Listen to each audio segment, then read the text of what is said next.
শহীদ TV channel, শিক্ষা, বিনোদন, বিজ্ঞান, কুরআন, দোলনা থেকে কবর পর্যন্ত জ্ঞান।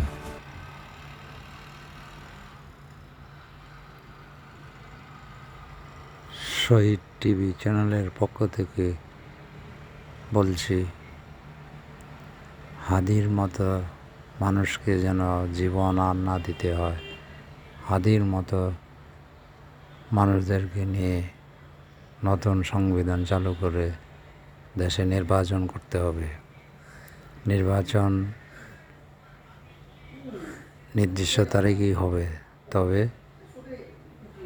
6 মাস অন্তর অন্তর জবাবদিহিতার সরকার পুনর্গঠন করতে হবে।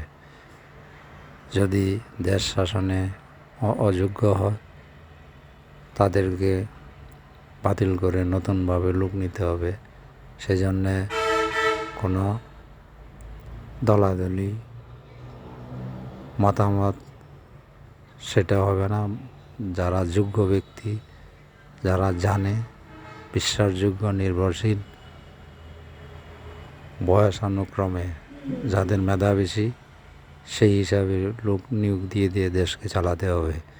ব্রিটিশ আমলের পুরানা নীতি আইন সমস্ত কিছু ভেঙে চুরমার করে বাংলাদেশের প্রেক্ষাপটে বাংলাদেশের সাধারণ মানুষের সুবিধা অসুবিধা অনুযায়ী সংবিধান তৈরি করে দেশকে চালাতে হবে। যদি এতে বুদ্ধিজীবীরা মত না দেন, তাহলে নির্বাচন দিয়ে কোনো লাভ হবে না।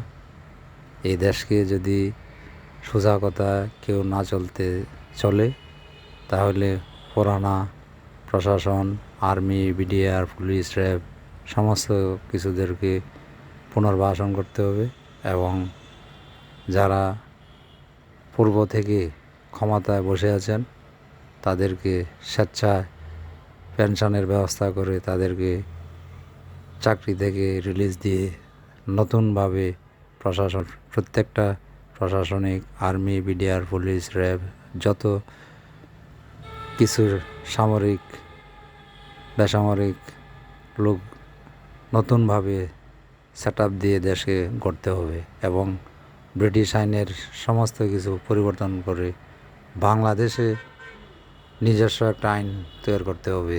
বাংলাদেশি আইনে বাংলাদেশকে চালাতে হবে।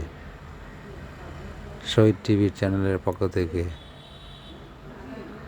সবাইকে স্বাগতম জানিয়ে দেশকে উন্নতভাবে চালানোর জন্য আবাল বৃদ্ধ বনিতা সবার কাছে অনুরোধ, এই বুদ্ধি ঠেলাঠেলি না করে বাস্তব কাজে সবাইকে সম্পৃক্ত করে দেশটাকে এগিয়ে নেন।